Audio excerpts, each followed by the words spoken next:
के सिस्टम को दहला कर रख दिया है। एक के बाद एक पूरे 6 धमाके। 14 अगस्त का जवाब होगा 20 दिसंबर।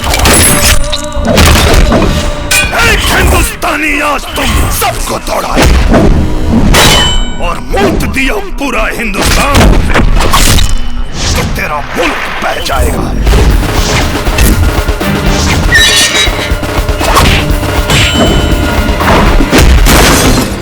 भगवान देले भी तो छप्पर फाड़ के।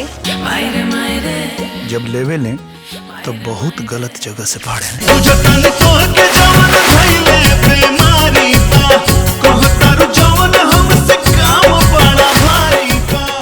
कोराना 76 में पैदा भइल बिया, हमरा तो बुझाइबे न करेला। तोहर पानी निकाले में चल जाई जान।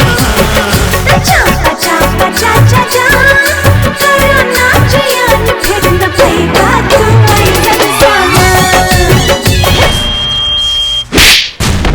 अपने सड़क उठावल माटी आज हमारा बेटी के मांग के सिंदूर बने के सपना देख रहा बा। जवन बूढ़ बाप के जवान बेटा होके ना, ओकरा के कब्बो कमजोर समझे के गलती मत करी है। तोहरा में बसे राजा हमारा परनावा हो, रात दिन रहे बस तोहरे धियानवा। मन झूमे नाचे गावे जब तोहरा के पावे, बड़ा नीक लागे राजा तोहरा संगवा हो। बड़ा भरोसा बना तोरा बाबूजी के अपना बेटा पर। हम होई मियां जी के पतर तिरियावा, मियावा हमार पतरेंगवा। खून पानी के पता वो दिन चली जब ब्लास्ट करे वाले दिया के एजा मारो। आएगा जरूर, लेकिन वापस नहीं जाएगा।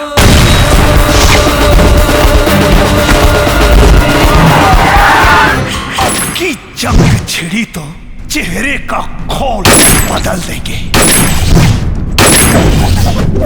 इतिहास की क्या औकात है, पूरा भूगोल बदल देंगे।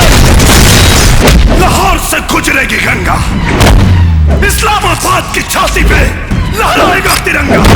प्यार नहीं कैलस जवानी में, जवानी में इसके बदन का खून आपके पैर का महावर बनेगा। चुल्लू भर पानी में, प्यार नहीं कैलस जवानी में, जाके डूब मोरे चुल्लू भर पानी में। ना साला यह तो देखे के बाद कि खैरात में दिहल जमीन के माटी के ताकत हमनी के माटी से ज्यादा ताकतवर कैसे हो गई। दहेज में कफन नहीं दाऊद हसन, पूरा पाकिस्तान लेके जाऊं।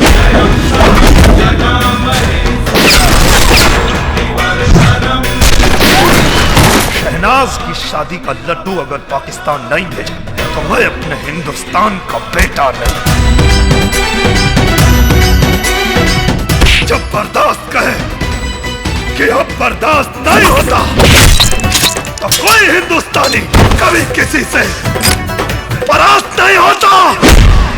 बम बोल रहा है काशी, बम बम बोल रहा है काशी, बम बोल रहा है